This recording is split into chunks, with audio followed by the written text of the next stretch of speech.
Hey everyone, in today's video we're going to have a look how to get you into a budget IEM set without compromising on sound and without compromising on quality. So let's go. So if you're watching this video, I'm guessing you already know about IEMs and their benefits, but just in case you're on the edge, IEMs are a great way of saving your ears and enabling you to hear yourself much better than using a traditional wedge. The other benefit is, of course, if you're using backing tracks, you can have clicks and cues in your ears without the audience being able to hear that also. So let's get into this really effective budget setup. In order to keep this set cheap and simple, I recommend that we go for a wired option. Now, some people might find this more difficult, say if they're a vocalist and they're running around, but actually cables don't weigh all that much, and I may have an option to make these even lighter and possibly a cheaper wireless option later. But for now, to keep that quality high and to keep the cost low, we're going to go for a wired setup. The benefit of wired over a very cheap wireless setup is you are going to get the best frequency response out of your signal. You're not going to lose anything over UHF, and you're not going to have to worry about dropouts because of Wi-Fi signal in the area. So wires, from my experience, always work best. So there's two routes you could take. You could take a very fine headphone adapter. So this is just a headphone extension, small extension, and you can just run that to your belt, plug your headphones in, run the other end to the mixer, and you've got probably the most simplistic IEM setup you've ever seen. This probably cost you £15. You can still run around, it's still relatively light. You will probably break it at some point, but it's cheap, you can just get another. I know quite a few people who have just done this and it works really, really well as a budget setup. And if you're not running around, it's basically foolproof. Most drummers I know just do this method and it works absolutely great. If you're a guitarist, you can add this onto a guitar cable. We're going to look at that method in a second with the second option. The second option is to run this over slightly meatier, slightly longer lasting and easier to replace XLR. Now, of course, XLR costs a little bit more money, but this cable is far less likely to break and it's more noticeable. You're not going to run over it while you're going around. Equally, it is also heavier. So, you know, there's pros and cons to both. It's kind of entirely up to you. This method is also going to be a little bit more expensive because we're going to need some kind of headphone amplifier to power this. So if you're a guitarist, you can get your guitar cable, you can get your XLR or your headphone cable if you prefer. And I tend to put it in this sleeving, this kind of trunking. Now, this stuff is actually really slidey if you're ever on a slidey surface, but it's great for this. Really simple to put on. You just thread the wire through, run it all the way through to the end, thread the other side through, and then I use this heat shrink, which has got kind of glue inside it, and just heat shrink that over both. It glues the ends together, it gives you a really solid connection that's not going to go anywhere, and it gives you a cable that's basically going to last you forever. For this, because I'm going through all this effort, I'm gluing it together, I tend to go for the best quality cables I can get. So here we've got kind of Neutrik ends on, I think these are cordial Sommer cables actually. So Sommer cables with Neutrik ends. I'm going to be able to fix it if anything breaks without having to make a whole new loop. It's worth doing if you're going to go through this effort. Buy decent cables, which is why I would probably steer clear of using the headphone cables. They work fine, and I've seen people, my guitarist actually just taped his on, which is a really good idea because you can get that out quite easy. Just a bit of tape around it every so far, or cable ties maybe. But this method looks the neatest to me, and you end up with like a quite a nice looking kind of mini loom for your ears. And like I said, one side's your guitar, one side's your IEMs. All the cables are linked in the description below. Once you've picked your cable method, you're going to have to think about how you actually get that from the desk. Some desks offer a headphone output, which is perfect if you've got one of those little headphone leads. Really easy, just plug it in. It's going to power your IEMs. Perfect. I would probably only do that if I was in control of the desk, because else you're going to end up deafening yourself at some point, but that's a whole nother story. If you've got the XLR, then a lot of desks actually have XLR outputs, so that works really well. And if a desk doesn't have an XLR output, you can get one of these little adapters. It's just a XLR to TRS. Now there's a few different versions of these, and you want to try and find one, if you can, which has both of the rings attached, so it's basically in mono. This is always in mono. I think I actually went in and modified this one, so if I open it up, you'll see that it's actually in the other end. I've basically joined the two pins together, so even if a desk is in mono and not in TRS, I can still get a feed that feeds both of my ears. So it might take a little bit of tinkering if you go for this method, but yeah, I have these kind of hanging around everywhere. You could of course get mono to XLR, which would do the same thing, but I've just got the option to do both of this one. From there, you'd plug that into some kind of belt pack, and these can be as cheap or as expensive as you want them to be. I personally use this little Fisher made body pack. It's a foam one, which was really well priced actually. I don't think they make these anymore, but Fisher do make these mini packs. It's got a locking XLR, which is perfect. You're not going to tug it out. Headphones into the top, really solid belt clip, and most importantly, it's got a volume control.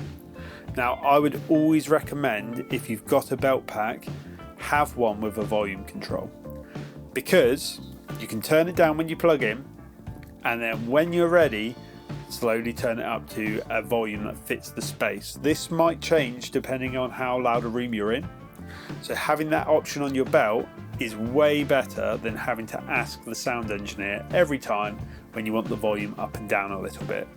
Also, if something happens like feedback, you can really easily reach back to your belt and just kill it and save your ears from total doom of being absolutely destroyed with feedback directly into your ears.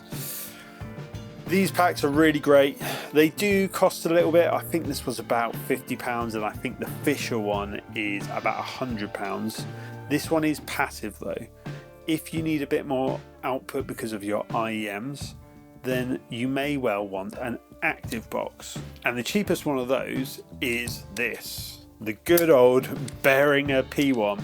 It's great. It's got dual XLR inputs, so you could run this in stereo, or if you push the switch you can change that to mono. It takes 9-volt batteries, which hopefully you've got a few of. The belt clip's good. It is heavy. It's much heavier than that small little Fisher one, but it does the job. It's really great, and I know a lot of guitarists will actually put this on their pedal board and then run a headphone extension up to their ears. So you can kind of combine the two methods for that way, because it also is 9-volt in. So perfect if you've got a pedal board. I'll link a few other headphone amplifiers along with this one and a few other choices in the description below. If there's a lot of you all using headphone leads, then there's a really simple option. Behringer and almost every other company makes a headphone amplifier. Some of these you get a channel per headphone. Some of these it's a split channel, so you might have to share a mix. That's not necessarily the end of the world, but you can just chuck one of these in the rack. They are really easy to use. They've got a volume on the front. Run one of these headphone extensions to each musician, and jobs are good. And you've all got an IEM mix for probably less than £100 for a whole band. The downside of these obviously is you might not have an individual mix. You haven't got a volume control on your belt, which, as I said earlier, is pretty useful. And these cables are quite easy to break. But again, they're cheap, doesn't really matter. Final option is if you're running something like a Helix, Kemper, Quad Cortex, Head Rush, even something like a TC Helicon, then they will most likely have an aux in and a headphone out. So you can use that box as your headphone amplifier and your mixer, and you can just then run that simple, really cheap headphone extension up to your belt. You're sorted. And I would recommend this probably for anyone who's got one of those units and just want to see what it's like. This is the perfect way of doing it. Grab a set of headphones or a set of cheap IEMs and take it from there. Talking about the IEMs, let's move on to that next. So IEMs, they come in very expensive varieties like these ultimate ears, which are kind of like custom molded things that look really nice, sound really nice, cost a lot of money because of those two things, but there are cheaper options. A lot of people use these KZ IEMs. They cost about £50 for the set, and although they say they are 5 drivers, I believe their crossovers don't quite work like that. They have got 5 drivers, but it's something nearer to having 2 drivers, but that doesn't really matter because they do sound great for the money. They've got fairly decent isolation. Another option is the Shure IEMs, and there's a few specialist companies like Fender and a few amp companies that make IEMs, which I'm sure are great too. It kind of doesn't matter when you're looking at this kind of low end range. They're all going to be pretty comparable. I would recommend at least 2 drivers if you can get them. The more drivers, the better they will sound. So the more money you can put into the IEMs, the more you're going to enjoy it. Custom IEMs, I think the ACS start around £400, which is okay, and it goes all the way up to, you know, however many thousand. By the time you get to the really pro high-end stuff with 20 drivers in either ear, you're probably looking at a few £1,000s, but you probably don't need that. There's a point where you just start getting headroom, which hopefully you're not going to need because they're going to stop all the sound coming in anyway, and that's what they're there for. They're not really there to get more headroom. So you've heard me rattle on about cables, you still don't believe me, you still want to run around like a nutcase, and you don't want to be tied down. That's absolutely fine. You're going to have to start looking at wireless though. Now, wireless gets expensive extremely quickly, and cheap wireless tends to be a little bit hit and miss. I find UHF stuff on the cheaper range, you tend to get a very narrow frequency response in your ears, and if you can deal with that, then that's great, but in general I would rather have a lead and get the full response and get the best sound I can get. But there is kind of another option that is becoming more available, and that's Wi-Fi based IEMs. Now these are more affordable. You're talking about the kind of £300 to £400 range for like the X5 U4, and I'll chuck a link for those in the description below. I've had some friends who've had some really great positive feedback on these. I've not tried them myself, but I think they probably can work really well most of the time. As soon as you get a lot of phone signal around them, I see issues. I've had problems with routers on mixing desks at 2.4 gigahertz just going absolutely nutty because there's too many mobile phones around, and I think that's going to be an issue for the X5. Once we look at kind of 5 gigahertz IEM systems, I think they're being developed. I think they will come out eventually. I think they might be working on a latency issue with those. But once we start getting them come into the fold, the wireless is going to beat all the UHF options out there. But we're going to have to wait a bit longer for that. So if you want wireless really desperately and just want something that you can give a go, try the X5. I've heard good things. If you've got a bit more cash, if you're willing to spend out, get the Sennheiser wireless. The G4, the G3, they're both really good, really solid units that are going to give you great experience. I've used them loads of times on stages, packed with loads of people in front of me, never an issue. I think they're probably the best option. They are just rather costly, and if you're doing function type work and you're in a small stage or on a pub and you're actually not moving around that much, then just go wired. I mean, you have to be moving quite a bit to justify the wireless system, and you probably aren't doing it in your average wedding set. It just doesn't tend to happen. You might move around a little bit, but is it worth that massive amount of outlay or the chance of losing signal if you go for the X5 system?